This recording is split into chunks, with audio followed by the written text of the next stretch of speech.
Welcome to Go Slow to Grow Fast. I'm your host, Heath Butler.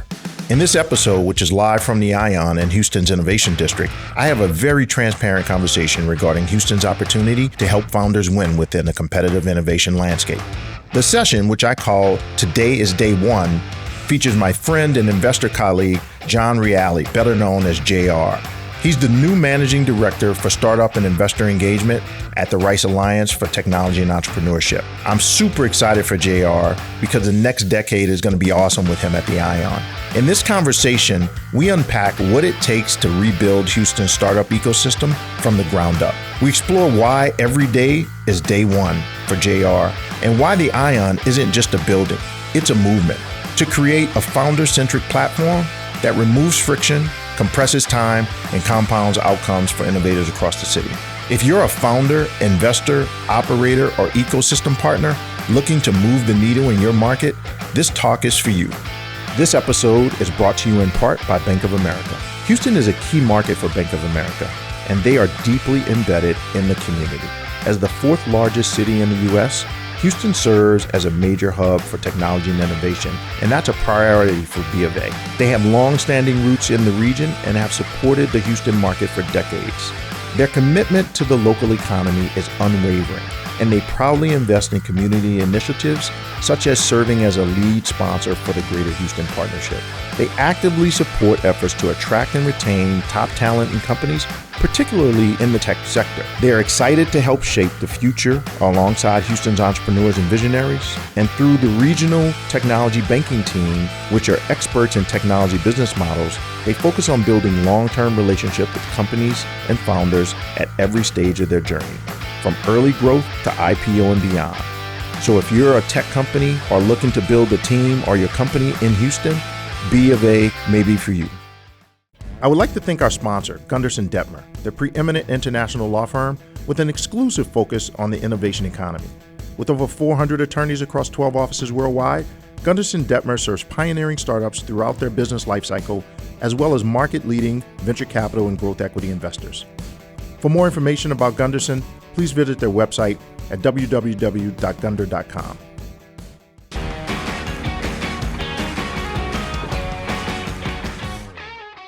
JR, welcome home, I think is probably the right slogan. How many of you are here for the first time? How many first timers? Well, quite a bit. Yeah, welcome. Thank you for coming. We hope to have many more first timers and definitely invite you back. The first thing you need to do is do some of the lobby hours with JR. So I'm actually a little jealous. I heard that you're doing these lobby hours and inviting people to do them with you, and I just heard about it. So will you come here tomorrow to do the lobby hours with me? No, we got to do it next week. All right, we'll do it next week. Thank you, Heath. So before we get started, I really like to take a moment to maybe set the stage for our discussion. JR and I have talked a bit over the years about what the community needs and what kind of opportunities we have. And with Rice investing a lot of resources in the Ion district, there's a really big opportunity.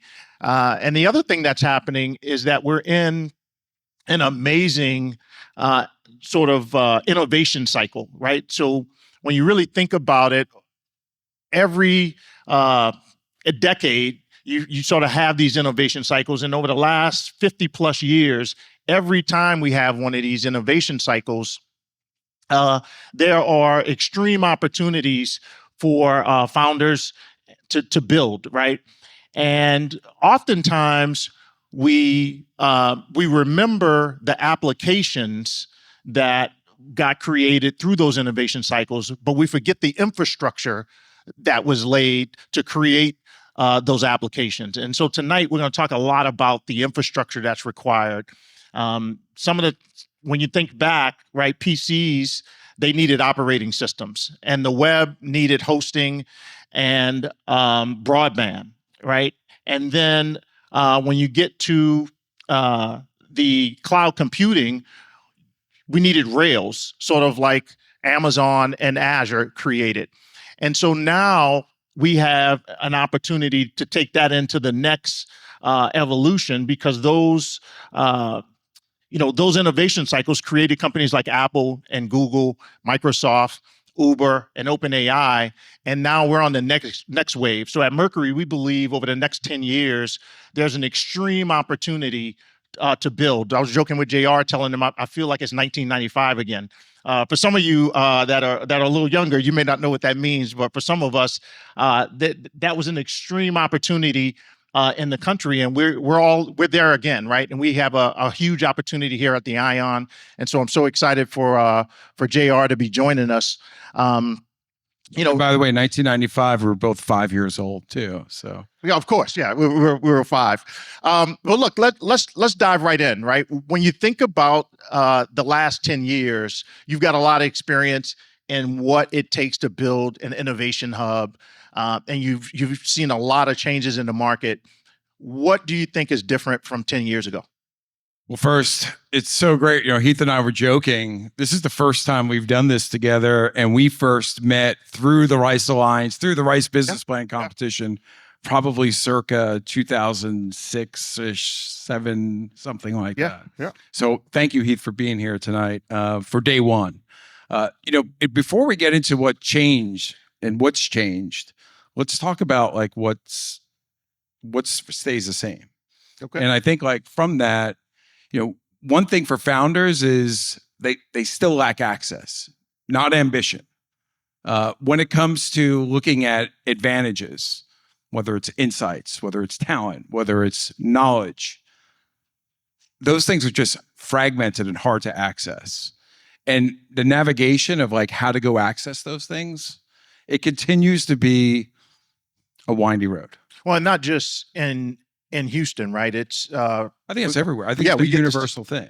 Absolutely. In emerging markets, you have a lot of they get to experience all of the same things where the founders are struggling with access to capital, product market fit. Yeah, these go-to-market pieces, who to bring onto the team, how to put capital around your business. I think these things that like evolutionary we've seen, whether as operators, whether as investors, for years.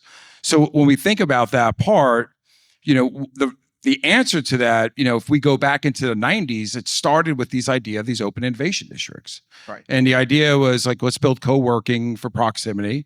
Let's have events so people could learn and there could be content. And let's do other type of community building activities. And those serve their purpose and they continue to do so. However, we had COVID-19. Yep. And what happened with COVID? Well, it started work from home and then work from anywhere. So the thing that was true, if we think about like what was the inflection, we used to, the companies here that we're building and in any city generally had people work in their city. So that open concept just worked to bring people together and to like drive that immediacy of access. Well, now in a world where people are working from anywhere, people are working from home, the broader point of view that we have now is there has to be an advantage. And that's the word I think you're going to hear a lot from us around the thing that like we've thought about a lot is how do you have an advantage? How do you deliver an advantage? If someone is going to walk through the door every day and hopefully see Heath and I welcoming them and others as well. But how are you coming in every day knowing I am here, I'm going to get an advantage. I am a builder trying to build. Why should I come here? There has to be an advantage. There has to be an advantage to that information, to that talent, to that expertise, to all the different ingredients it takes to ultimately bring a vision forward. So when you think about the emerging founders and the emerging markets around the country, right? All of the cities that are trying to build innovation hubs and districts, we're competing for some of the same talent, right? Some of these same founders to come to our city. What makes Houston unique and different? What's our opportunity? So much, and this gets me excited. But I think like here's like one of the things that like if we think about how they come together, we've got this wonderful moment where Rice University is extending the university to really be this like vibrant ecosystem. And at the same time, we have all these players here in Houston who are inviting and saying, we want that ecosystem to come together. So we have like this shared interest. And life, if I go to Charlie Munger, you show me the incentive, I'll show you the outcome. We have to have these shared interests. So this moment is right to think about how we could build this new game venture infrastructure that's going to deliver these advantages. And ultimately, because it feeds all of our shared interest, right? As founders, as investors, as Rice University, as a corporations and partners we have in this building, the city of Houston, like we have a shared interest.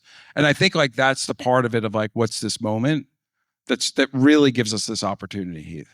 So what do you think about that? What role can the Ion play? We have to be the advantage platform. I think that's a statement I think we need to think about. We have to be the facilitator. We have to be the partner who helps deliver on those advantages. We should be able to make the world smaller. We should be able to ultimately help people connect to like those right moments and those right people in service to building. And I think that's this piece where, because of our shared interest, that's the role. So we're building this new game venture infrastructure here, ultimately in service to building advantages. So when you think about typical, product and people, I was gonna say in place. Are you saying that the building, the Ion itself, like this is the product? This is the product. And I think if we allow ourselves to look at this as a product, then ultimately through this product, we need to deliver on journeys, right? So that first journey, you should come through the door, right? And from that door, there has to be this place that you go upstairs, or you're meeting somewhere where you activate that journey of how do I figure out my go-to-market strategy? How do I get feedback on, am I building a category here? Or am I playing in someone else's game? How do I think about who those folks are that I need in service to?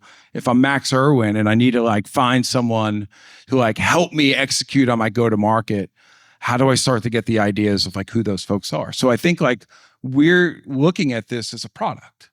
And the ability to look at it like that allows us to organize on these journeys that we could do that repeatably. Some of the best innovation environments we've been in as we go around the country looking at deals, the energy is just different when you walk through the door. You're in a different kind of place, right? And I think to be competitive and attract founders, you have to be able to deliver that kind of value proposition, and everybody in the building has got to be aligned. It's sort of like going to Disney, right? And so when you walk through, their goal is to just make you happy, right? Put a smile on your face. And that's what I love about this day one, again, stealing from Jeff Bezos. Mm-hmm. Every day's got to feel like day one. Every moment's got to feel special when you walk in the door, that you're going to have access to these advantages. And it's our job. It's our job to help our customers, our partners feel welcome and feel like this is where I'm supposed to be when I come in. And that gets me excited. And for our team, that's a great opportunity for us to deliver on that. No, and everybody's a part of it, right? To carry this Disney thing a little further, I just remembered I was at Epcot. I went to the Food and Wine Festival at Epcot a couple of weeks ago, and the guy 3 days, right? It took us 3 days to get around all around all the countries.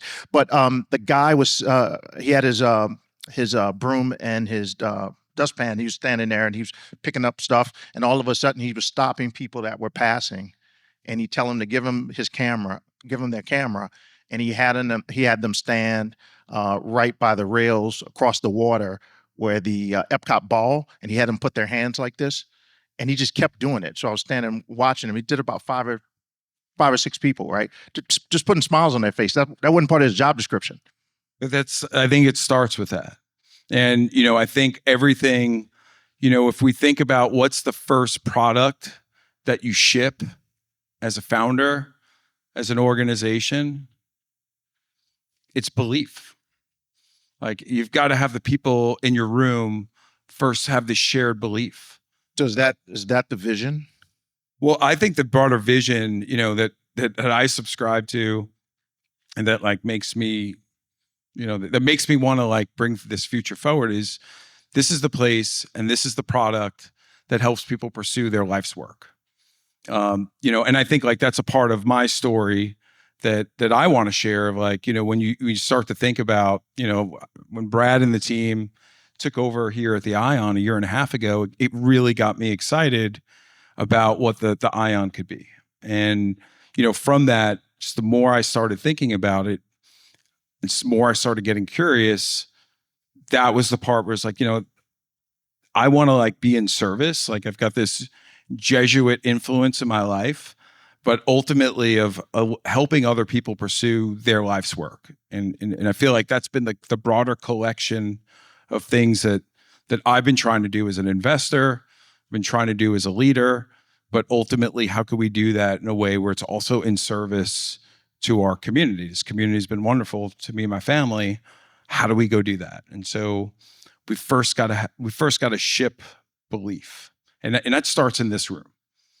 That starts with all of us. We're playing this team sport, and like that's how an ecosystem actually works. Like, and that's how like you compound advantages. And I think that's the part that we want for each other. Like, and that's the spirit of like, how do we go win? Because that's what gets me really excited. All right. So how do we do it? So you talked about this infrastructure. So let's double click on that.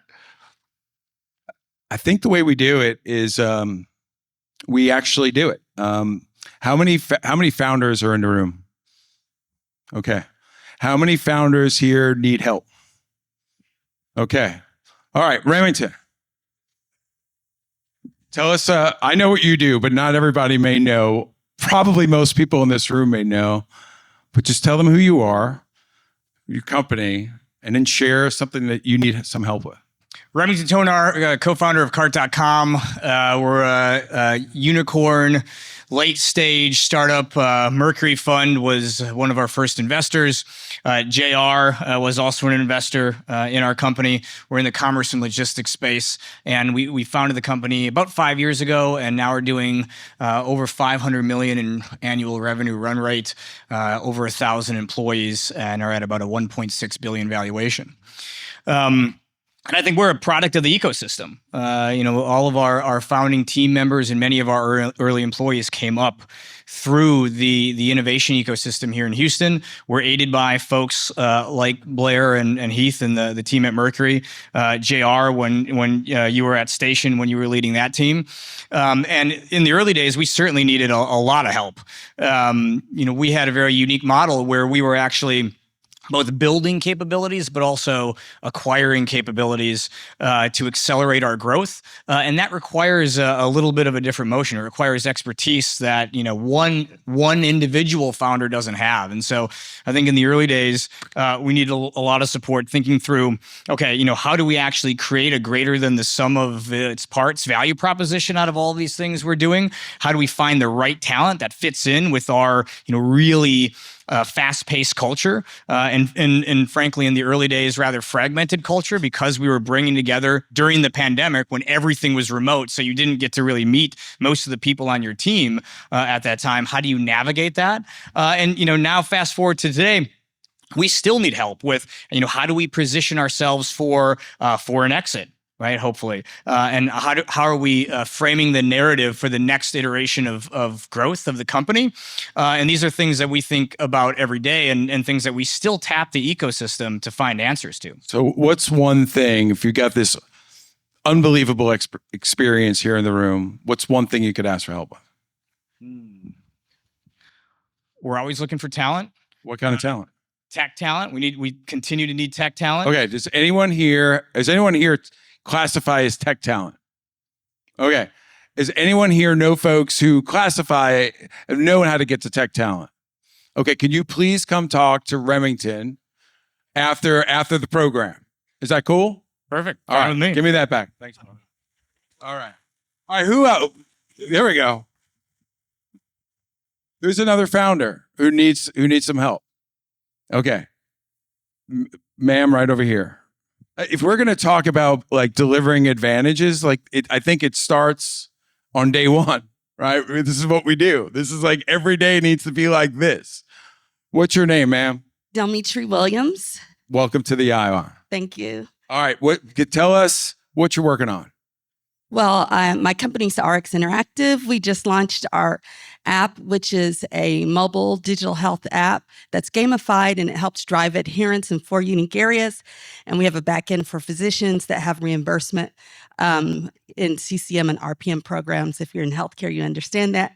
And we have a revenue share, but I really need a startup lawyer that's not going to charge $2,000 an hour just to do the same document that I know they already have, and they're just switching the names. All right. So does anybody here know a startup attorney that could help?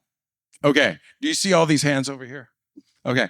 Will you come talk after the program? Okay. We could help you out.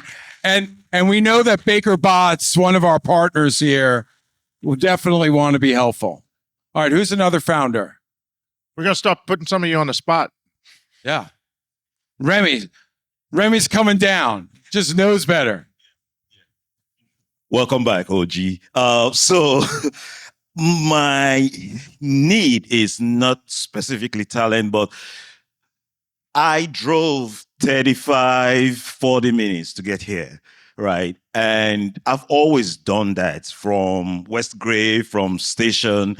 And my question to you, I know it's day one, but so there's this energy, especially with you being in the room and, everything is coming back. How do we take this and expand it? Houston is beyond just downtown, 610. We have Sugarland, we have the Woodlands, we have Pearland, we have Katy, right? In the Sugarland area, the cancer center, MD Anderson, it's building out a new hospital. So how do we take this and expand it so I don't have to drive? And this is not just me, I'm not just being selfish. Other people are experiencing this same thing too, right? Where we can take something like this and expand it. You talk about community, you talk about making sure this is available to people where they live. So Remy's asking a day 1,000 question. Remy, I think the piece that goes back to it is we have to deliver advantages. Because if you, for any product, if all you see is cost, if all you see is time, then you're not going to do it. At some point, you're just going to see that. You know why? Because you didn't see value. So if we're going to deliver advantages, we got to be delivering value. This place has to deliver value. Now that's like we're going to have a team doing all these things. We have a team doing these things. But that's where this doesn't happen just by itself. If you want to take something, you give something. And so those are the parts. So, the other part, Remy, is there's plenty of housing around here. So all you got to do is take your family and come move in the neighborhood. All right. How many? 2 more? It's your show, man. Who else? All right, Joe, come on down. All right, come down. Don't be shy. If you're a founder and you're shy, you're in the wrong business. I've called on Joe enough. So, hi, my name is Tanu, and I'm the founder of FlowCare. And we are actually making period products accessible in restrooms. So lack of access to period products is not just an inconvenience to you guys. It actually costs organization $10 billion in lost productivity and attendance. So we are making period products a standard with our period hygiene system that goes into restroom and integrates with the facility. And I'm proud to say these two guys and Brad have been very encouraging and very supportive. And because of Brad, we have FlowCare here at ION. So we got to really celebrate that for this community, right? And you got another announcement, right? Oh my gosh, yes. So this past 2 weeks ago, we implemented FlowCare as Space Center. So now, yes, they're taking us to the moon. I'm just bringing pads and tampons to the moon. So what do you need? What do you need help with? Yes. So I mean, obviously, as a founder, I would appreciate some funding, right? Some capital growth and introduction to customers. So now I'm on the mission to obviously make Houston a period positive city. And that means flow care needs to be in Georgia Brown, right? It needs to be in Toyota Center. It needs to be in NRG. So I need introductions to that. And also some amazing angel investors who are looking to invest in flow care. All right. So who thinks they could help Tanu? All right. Oh, look at there. There you go. Right. Go chat and go figure that out. Let's do that.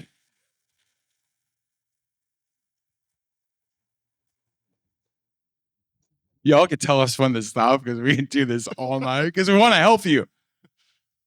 How y'all doing? What's your name? Nicholas Party. Nicholas. Small Welcome. Incorporated. Yeah, I've only been in Houston, 2 days? Welcome to Houston. Yeah, I just packed up and moved from Ohio. Awesome. Welcome. Yeah. So Evolve with we started off as an ed tech company, but what I really want to know more about is like the art of the pivot, because we started in ed tech, but now we've switched into hardware/SaaS. So yeah, we're developing a competitor. I don't know if I should say Your competitor to dot cards, Dot Carts? dot business cards. Okay. So we have a much better product. All right. So you've got to organize a pivot and you need help. Oh, we've already done the pivot. We've Okay. already I finished the product today. All right, well, congratulations. Yeah. How could we be helpful? Funding, distribution, materials, all types of stuff. All right. Who could help our newest Houstonian here? Anybody think they could be helpful? All right. I think Bill Turpin could be helpful, and I think Coco back there is saying she could be helpful. So welcome to Houston. Yeah. Hey, so I was just going to say, so so this is a good example of you talking about the infrastructure we've got to create, right? And then the Founder Advantage program. Tell me a little bit more about that. I think all this ultimately comes back to these different kind of journeys, whether it's I need access to customers, I need access to funding, I need access to someone who knows how to build or execute a certain part of my business. How do I find those folks to do so? How do I know I'm going to get the right support to do it? And here's the news flash. That doesn't happen in 10 minutes. Oh, no, it's all good. Right. It's working through those things and working through those things with a community of folks who are going to support you through it, through being around other founders who are going through it. So the other thing is you've got companies and founders who are going to come in the door, and they're going to have opportunities like Remington described, right? We're always looking for, the next cart.com. And then you're going to have opportunities where there's founders who come in and they're just at a different place in their journey, and it's going to take longer. It might be a little harder. How do you think about the Ion being set up to support the founders who are ready to scale now? Right. Cart came out the gate like a cannon, right? And sometimes it takes others a little bit longer, right? Because it might be a little bit harder. How do you plan to address that? Yeah, not everybody goes from 0 to 400 million in a few years, but in a couple of months. but we want to help Cart. The Ion isn't here just to help you just launch. We want you to start here, but we want you to build here. We want you to keep growing here. Because that same kind of access, if you got to hire more tech talent, or you've got to find funding or whatever it may be, it's still disparate. Now, when you have Mercury or you have a partner who could help organize more of the world, that helps. But we're still we talk about how could we help access things in service to your portfolio. Yep. So I think that piece is true. It's the reason we have partners like Oxy. We have partners like Chevron. We have partners like Microsoft. All these partners here. Why are they here? They were looking for deals. They were looking to give, but they were looking to ultimately participate for things that help support their business. So ultimately, if we're able to do so, one of the plans that we have is if you start to think about the companies about, hey, I got to go build pipeline. I've now got maybe some repeatability, but how do I accelerate pipeline? Well, there's probably hundreds, if not thousands, of companies that are between $50 and $500 million in revenue here in Houston. Well, we could be their partner. We need to get them here. We could be their partner to help them figure out how could they access the things that they may not just be able to buy themselves. How could our team and how could this community vet how to listen to those things? And they all may not be pure play software businesses. No, and they're probably not. Right. But there's places where they need advantages.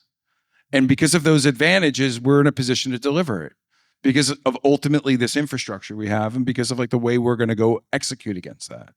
And that's the part I feel really confident about is our ability to go focus on how do we go activate those folks, bring them into this network, bring them into this infrastructure, connect them into this infrastructure, and then ultimately deliver against that. And that's what we're going to go do.